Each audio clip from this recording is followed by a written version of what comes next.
barik ala abdika wa rasulika Muhammadin wa ala alihi wa sahbihi ajma'in amma ba'du.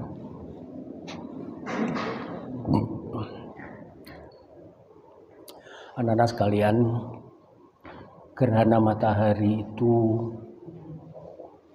menurut pengamatan awam itu adalah peristiwa biasa.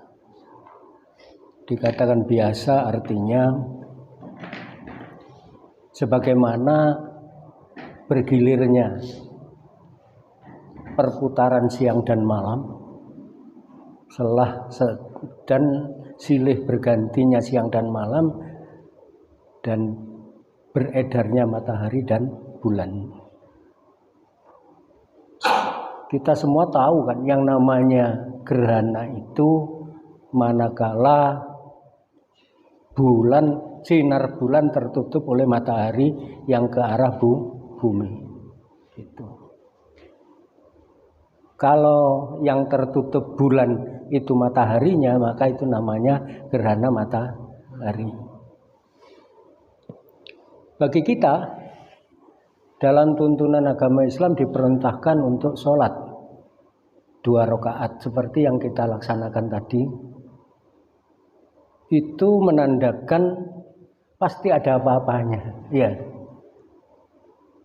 Sama dengan perintah Idul Fitri dan Idul Adha.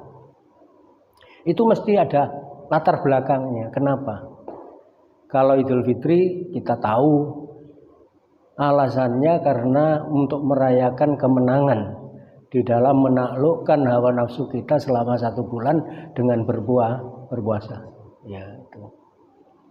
Sedangkan kita sholat Idul Adha itu merayakan kemenangan Nabi Ibrahim ketika untuk mematuhi perintah Allah yang sangat berat, yaitu menyembelih putranya Ismail. Ini sholat gerhana matahari itu pun ada latar belakangnya. Apa latar belakangnya? Tidak ada keterangan di dalam agama. Masalah yang demikian ini tentu adalah ghaib.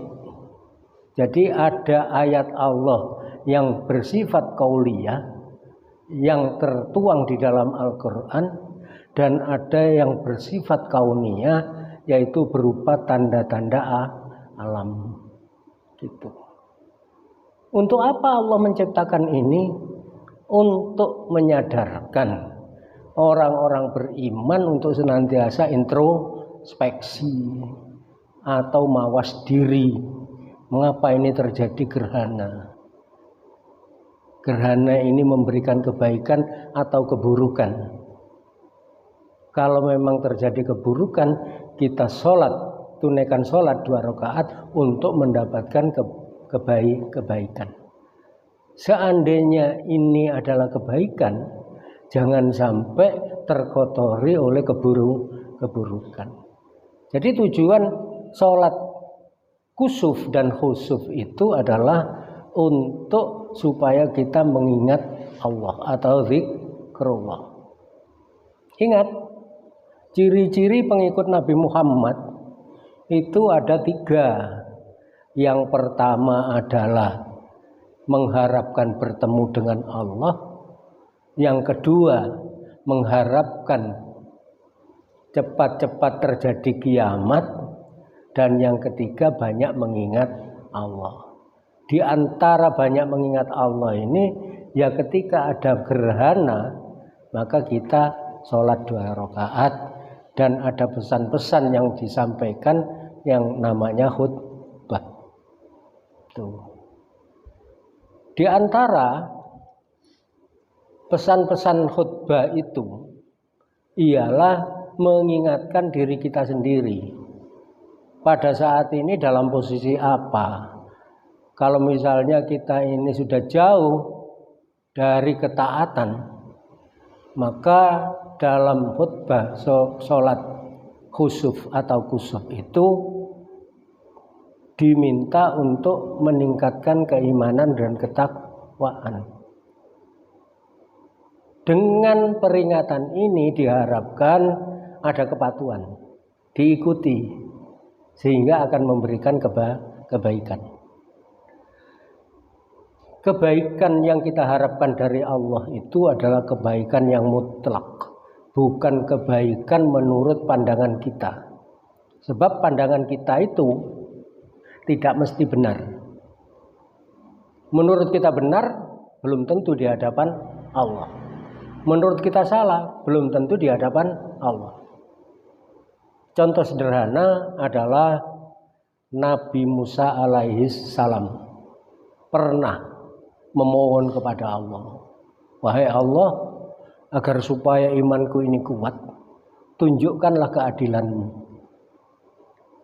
Dijawab oleh Allah bahwasanya engkau tidak akan kuat, tidak akan mampu melihat daripada keadilanku dari sisimu selaku manusia.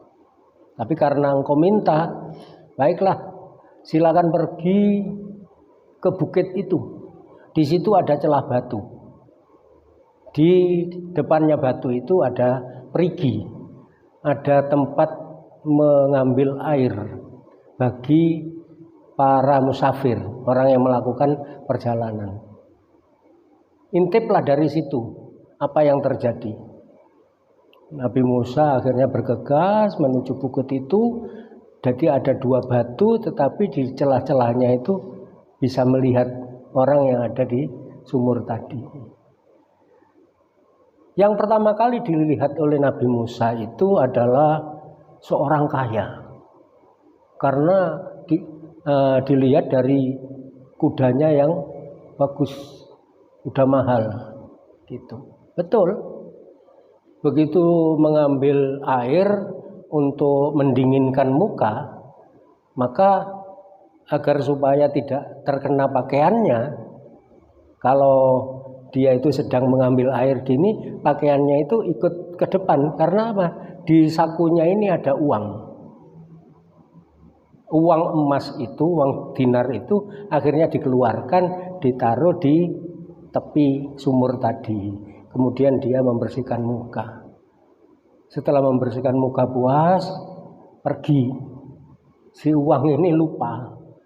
Itu.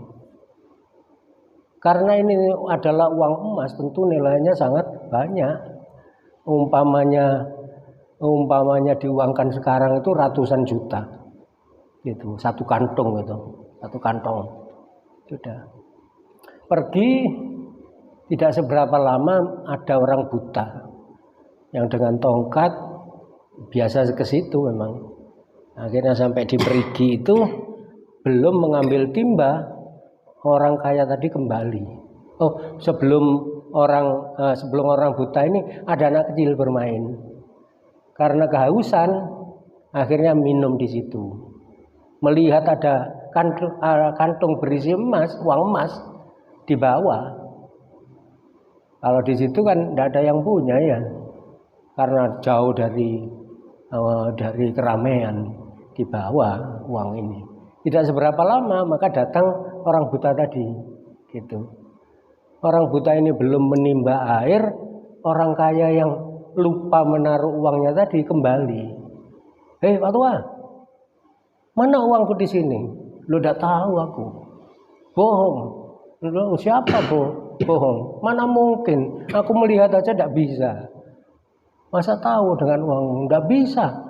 Tidak ada siapa-siapa. Aku barusan pergi dan kembali lagi hanya ada kamu. Tidak mungkin. Kamu seenaknya aja menuduh orang. Apa kamu ini tidak punya otak? Marah yang orang buta tadi. Karena orang kayanya tadi tersinggung, dipukullah orang buta ini sampai mati. Di situ Nabi Musa itu sudah gregeten itu melihat peristiwa seperti itu, gitu. Tapi karena ingat pesan Allah dan kegagalannya waktu membuktikan kepandaiannya mengikuti Nabi Khidir, ya kan itu Nabi Musa salah terus sampai 3 kali. Ini pun juga begitu. Ini apa ini? Kok ada peristiwa seperti ini? Akhirnya memohon kepada Allah, ya Allah, tunjukkanlah keadilanmu, apa ini peristiwa ini. Begini misalnya, orang kaya tadi itu waktu miskinnya punya hutang kepada bapaknya anak kecil itu. Tetapi rupanya sampai hari ini belum membayar. Sehingga uang pinjamannya itu aku kembalikan kepada anak kecil yang bermain tadi. Lalu mengapa si orang ini dibunuh oleh orang kaya, si orang buta tadi? Karena orang tuanya yang buta ini membunuh orang tuanya yang kaya. Jadi rupanya keadilan Allah itu terjadi di luar daripada pengetahuan manusia. Makanya orang itu tidak boleh gampang menyalahkan orang lain. Itu hikmahnya. Oleh karena itu, peristiwa alam ini pun juga begitu. Siapa yang berdosa ini kok terjadi gerhana matahari ini? Nah, daripada menyalahkan seperti itu, maka diperintahkan kita untuk sholat. Tujuannya adalah memohon kepada Allah Subhanahu wa Ta'ala dan mengingatkan dengan bagian daripada sholat itu diantaranya adalah khutbah gitu. Jadi kembali kepada misi daripada Muhammad, ciri-ciri pengikutnya itu yang terpenting itu adalah zikron kasiron. Jadi kalau tadi diterjemahkan, kan ayatnya kan jelasnya begini, laqad kana lakum fi rasulillahi uswatun hasanah liman kana yarjullah wal yaumil akhir wa dzakarallaha katsiran. Sungguh pada diri Nabi Muhammad itu ada teladan yang baik. Bagi siapa? Bagi orang-orang yang ingin berjumpa Allah dan menginginkan adanya hari kiamat. Nah, ini intinya apa? Orang yang ingin bertemu Allah itu berarti orang yang beriman. Sedang orang yang menginginkan terjadinya hari kiamat adalah orang yang amalannya bagus. Mengapa? Karena hari kiamat itulah merupakan evaluasi. Jadi untuk membuktikan adanya pahala dan dosa. Sehingga orang yang banyak amalannya bagus itu tadi, yang bersangkutan pasti mengharapkan hari kiamat. Tapi kalau tidak diikat yang nomor 3, yang namanya zikron kasiron, maka dia lupa akan Allah. Sehingga orang yang beriman tadi ibadahnya bukan mengingat Allah, tapi karena pamer atau riya. Ya, gitu. Jadi menjadi orang yang sombong. Sedangkan orang yang amalannya banyak, gitu, amal solehnya itu tidak diikat dengan zikrullah, maka amal ini hanya untuk dilihat oleh manusia, bukan lillahi ta'ala. Jadi cirinya 3, tapi yang ketiga ini mengikat yang pertama dan kedua. Kalau lepas dari zikron kasiron, maka orang yang beriman, imannya ini adalah iman yang rapuh, tidak lillahi ta'ala. Sedangkan ini juga begitu, amalnya bukan amal lillahi ta'ala, tapi demi untuk pujian semata. Mudah-mudahan kita oleh Allah diselamatkan dari kecelakaan dunia dengan cara mengingat Allah Subhanahu wa Ta'ala. Demikian, billahi taufiq wal hidayah, wabiridha wal inayah. Wassalamualaikum warahmatullahi wabarakatuh. Waalaikumsalam.